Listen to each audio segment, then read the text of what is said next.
Pero ang ilang mga beauty, murag mga katsila. Salamat. Okay. Mahal kayo bayad yan. Niya mga kaigsunan, tulo ka mga maanyag nga mga nilalang. Na din sa studio, nganong naani sila din yung mga kaigsunan.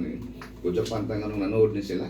But they're here for a purpose, mga kaigsunan. I suppose they are coming from the group, the company called Conduent. Okay? So ato sang ilailahon nga ko ang nasa left. Kinsa you are? Jorel May Omila of Talent Acquisition in Okay. Conduent. So basically that's recruiting. Okay. So Recruitment. si Jurel May Omela. Yes. Okay. Your vital statistic. Never mind. Never mind. Okay. You are from Cebu. Cebu. Okay. Okay. And you're the lady in black and the lady in blue. Kinsa man ka ma? Yes, my name is Bridget Adcog, and I'm from Bohol. It's Maribok represent. Representing Maribok. Maribohog. Okay. But ang kugal coming from Mura Manislag Bilar, no? Pero, Bilar and Tagbilaran. yes. But you are from Maribohog. Yes. It says USRN. You are a nurse Yes. from the United States. Um, Is that correct? I'm a nurse with a licensed nurse with under the United States. So galing na ka sa Yes. US? No. Okay. I only have a license, a U.S. license. So meaning to say I took NCLEX. Yes. So you can practice nursing in the US? Nursing in the US. Yes. Okay. Si Bridget Ama Paula. Paula. Your middle name or family name? Your second name? Second name. Okay. And here we have the lady in, what's that color, ma'am? Peach. Peach. Okay, Peach. Okay. Miss Peach, you are? Hi, I am Janina Faye Lumhod from Dumaguete City, and I am a local licensed nurse in Candoan. So the two are nurses and the other one is a recruitment. You're a recruiter, something like that. Yes. Okay, not illegal recruiter. Okay. So, okay. So you are coming from the company called Conduent. What is this company about?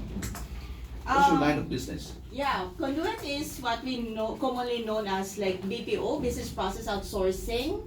But particularly we are in process services. So we are a digital company. So we have different businesses that covers different platforms in the industry like transportation, government solutions, banking and insurance, and most especially healthcare solutions. That's the reason why we are here to like spread about or introduce Conduent and its healthcare solutions. Okay, that's why we have two healthcare professionals here. Right, that's Nurses. right. Okay. Okay, we'll go about that. Saan ba itong Conduent located? Saan ba yung office niya? Right. Naami duha ka offices in the Philippines. So now one in Cebu City, particularly IT Park, and in Cebu Business Park, and the other one is Mall of Asia Pasay. So that's our location in Manila. Okay. So, Yeah. pag Manila-based yun siya, ma'am. Manila and Cebu. And Cebu. Yes. Na nag-branch out na kintahay mo or something like that. Something like that. So Okay. sa mga expansion for over like more than 8 or 7 years, so they have expanded to Cebu. So around 2005, Cebu operation started. Mm-hmm. Then from like 10 associates to the present, we are now like around 2,000 plus. Okay. Yeah. So, kaya kung naamo sa Bohol, magunsa man mo din sa Bohol. Anong naaman mo din?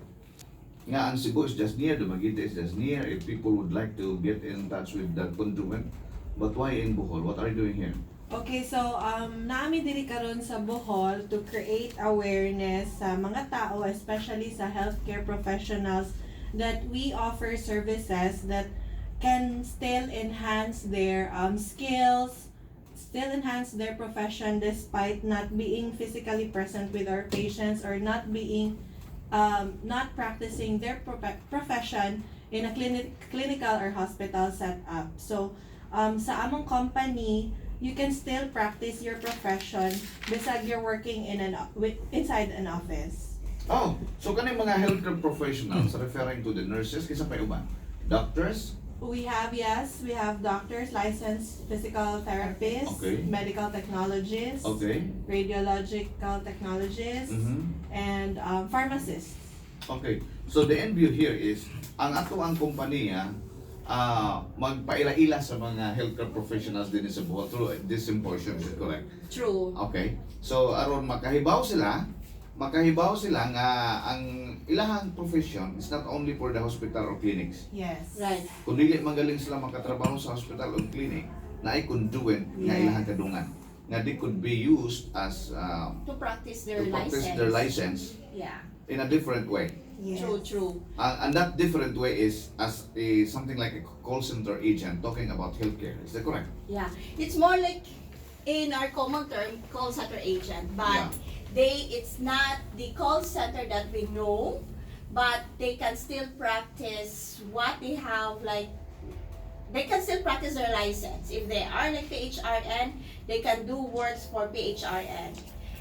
For example, with Apple, she is a USRN, so we have callers from the US, those like patients or workers who may have like injuries, then they may call our USRNs in Cebu or in Manila, and then they can ask like any emergency care, or they can ask about like what are the benefits or the coverage for their healthcare, so something like that. So they're not limited to like doing like taking calls or what, they are practicing their actual profession. Buot na ipasabot ma'am nga palitan ang usa ka client nato manawag sa conduent. Yeah. Pwede you can provide professionals to attend to their needs. Is that correct? Right, yeah. Meaning to very say, fast. pwede dunay nurse nga mo ato sa imong bay kay mo tan-aw sa imong sakit or whatever. Is Yeah, that correct? they can arrange that kind of like schedules or appointment or Mhm. set up.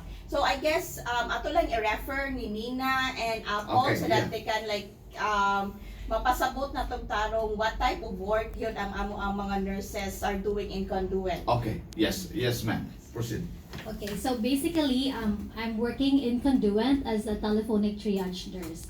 So meaning to say, if namin sa hospital setting, kami mo assess initially sa patient whenever they go to the hospital, and kami mo decide kung sa ilang needed nga medical or urgent treatment. So since we can't do that, we as nurses can do that in a clinical setup. We applied it in the office base. So meaning to say, naami patients like let's just say injured workers nga manawag sa amua, and then mo report sila regarding nga na sila na happen at work or na injured siya, and then we as nurses would assess them, and then we would recommend them whether they need to be given self-care measures, or they have to see a doctor urgently, or we will have to send them to the ER. So same lang gihapon, that thing is mahimo na siya sa nurse, but we in Conduent, we're doing that telephonically. So we advise them through phone na kailangan nimo makita mo ang doctor because nakingan yung condition or whatever. So yeah, we're just practicing professionally as a nurse. But it's not limited to telephone only. Pwede Yeah. mo physically you will go to your patients. Dili mo adto sa patients na mo, but we Ah. try to recommend Recommend. what's best for them. Okay. Yes. So basically it's just like call center operations. Parang ganon. Yes, most likely. But only healthcare professionals can do that. Wala namang knowledge yung iba. Yes, So the eligible correct. persons are the healthcare professionals, the nurses and the therapists and something. Yes, especially sa mga USRN, we cannot dili mi ka basta-basta og advice sa management nga pwedeng buhaton sa pasyente nga nanawag sa amo if we're not licensed nurses. So sa amo na team na mga physical therapists, medical technologists, we are more on the documentation side. So we make sure nga tanang claims, tanang documents sa isa ka pasyente, sakto tanan ang data na naa sa kuan. Ang sa USRN, they focus on the Management. giving, yes, the Management. management of the situation. And also with the nursing intervention. nursing interviews, but in totality, the management aspect needs a doctor. So, who decides na this patient needs a doctor? Based on our nursing judgment, so if ever kung sa among ma-assess nila, so we recommend them to see a doctor or go to the ER. But then we let them know na kung unsay treatment sa doctor, they have to follow it. Mhm. So naalami sa scope nga urgent treatment me whenever they call us and reported the injury. But then after nga na nasa sa hospital, that we provide proper documentation para sa doctor kung makaibaw siya kung sinitabo sa pasyente. Okay. Ang atong conduent, doon na ba po tayo mga partner doctors nga may atong tawagon or saan galing na yung mga cases? Yes, we have partnered hospitals in the US Mhm. na affiliated sa amo nga dito na mo i-refer among mga pasyente. Kung unsay closest sa ilaha nga hospital, dito na mo sila ipadala. So conduent operates 24/7. 24/7 24/7, not only in the Philippines but in the US? in the US. In the US or in the Philippines? In the US, ragid ang amo ang In the US ra gyud ang Oo. yung patients. But pwede ra diri sa Pilipinas ang ato ang network. Yes. Diri ra. Dili lang gyud siya himuon. Diri lang gid siya himuon ang mga referrals or whatever Yes. diri sa atong kuan. So ang atong mga ang future sa ato ang mga nurses and other healthcare professionals, pwede sila mo trabaho aning conduent, something like that. Yes. As murag call center agents, something like that. Nga maglingkod lang sa dito, dunay mo tawag o kung saan na diha bahin sa mga pasyente, so they will be trained to do that once they are in sa conduent. Yes, the conduit is actually providing the nurses and all the medical professionals for a training. Mhm. So basically, mo-undergo nila silang mga proper training, especially handling patients as well. Okay. So mo ning rason nga nung naamon din sa Bohol naghimong symposium to entice healthcare professionals to join the conduent. Yes. Yes. Ano? So basically, like nurses at this time, gusto mi namong ma-open sa ilahang mind nga dili lang sila limited to work in hospital setup. Mhm. So they have three options, I guess, for a nurse. So first is pwede sila mo work sa hospital. Okay. Pwede sila mo work as community health service kanang Okay. natay mga rural health nurses. Okay. And they can actually go abroad. But to those nga mga nurses nga wanted to stay here and would like to have, great benefits and compensation, a high-paying salary, a high-paying job, pwede sila mo work just like me as a telephonic triage nurse here in Conduit. Okay. I know in the symposium mo gawas ni mga pangutanaha. Naa gyud ning pangutanaha pila ka ilang sweldo. Miss Joel? Naganaminaw nato sa mga nurses ha. Pila ka ilang sweldo if they will work with conduent.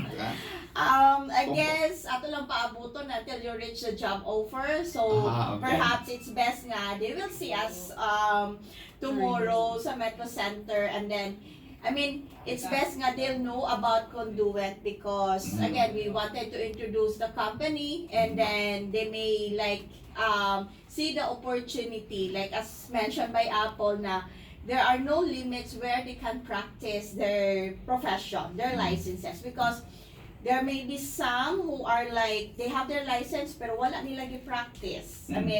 Their heart may not be wanting to do hospitals or community, but they still got the course or they still got the license. So perhaps we can help open their mind, consider other career path. But still, they're going to practice nursing because they cannot do the calls. Dili sila pwede mo tubag any tawag from our clients in the US if they do not have the nursing skills, if they do not have the knowledge on patient management, Experience and everything. Yeah. sickness and illness, so how to take care of that. So it's like they get care over the phone through the nurses of Conduit. Mhm. So this is basically not operating in the US. This company conduent. But once people or nurses will be in here, they will be working here. Dito sa Pilipinas sila magtrabaho. Yes, yes. Dollar yung sweldo nila. Going back sa sweldo, we'll see tomorrow. Okay. So, yung symposium ninyo is to introduce conduent to the healthcare professionals. So, you are inviting them for the symposium. Okay, when is that happening yung symposium nyo, ma'am? Tomorrow? Okay. So ito yung career symposium for healthcare professionals. Asam ni mahitabo? So, our career symposium will be held at Metro Center Mhm. Hotel and Convention at 10 o'clock in the morning tomorrow. Okay. 9:30 So- registration. So, Yeah. registration will start at 9:30 a.m. So August 20, is it correct? Yes. Okay, tuwing balik-balik ko niya, 9:30 at Metro Center. Yeah, Free. registration 9:30. Okay. Free registration. Free registration. Free lunch. Free. Yeah. Free registration, free lunch. A certificate. And certificate also. Okay. Yeah, so they get something na sa kung manay mangitag certificate nila if they attended like mga healthcare symposium. So Yeah. they can present that. They can use that one. Okay, diretso na ito recruitment, hindi ba? Hindi ba? We will discuss. But Yeah. istorya na ta, anak, ugma. So I Okay. guess, yeah, we would like to invite everyone, mga taga Bohol, to visit us or to see us tomorrow at 10 a.m. Like 9:30 for the registration and actual program 10 a.m. We have posted mga materials around Tagbilaran City and a number is posted also. If you can like text us, then we will be really glad to like reply and reserve a slots to everyone. Is this a first come first served, or is there no limit to those who will attend? No limit. They No can limit. come and bring their friends. Yeah. As long as they are healthcare professionals. Yes. So referring to the nurses, Nurses, The, physical therapists, Medical technologists, Okay. pharmacists, pharmacists, doctors, doctors, midwives, midwives, nursing aides, Nursing aid. yes, those who are in the professions Caregivers. healthcare talaga. caregivers, Caregivers. Yes. Okay. So they can be accommodated. yes. Anyway, once mag-a-apply sila sa Conduent, i-train naman sila. There will be training of course. So, Yeah. pa-train na yun. Dili na nato problema if kung wala pa sila idea sa trabaho mismo. So, Mhm. naaman yung training. Dili mas sila pwede masold sa production or sa team ni Nina and Apple without the proper training. Okay. Ito, siguro last question ito. How many healthcare professionals you need in the Philippines?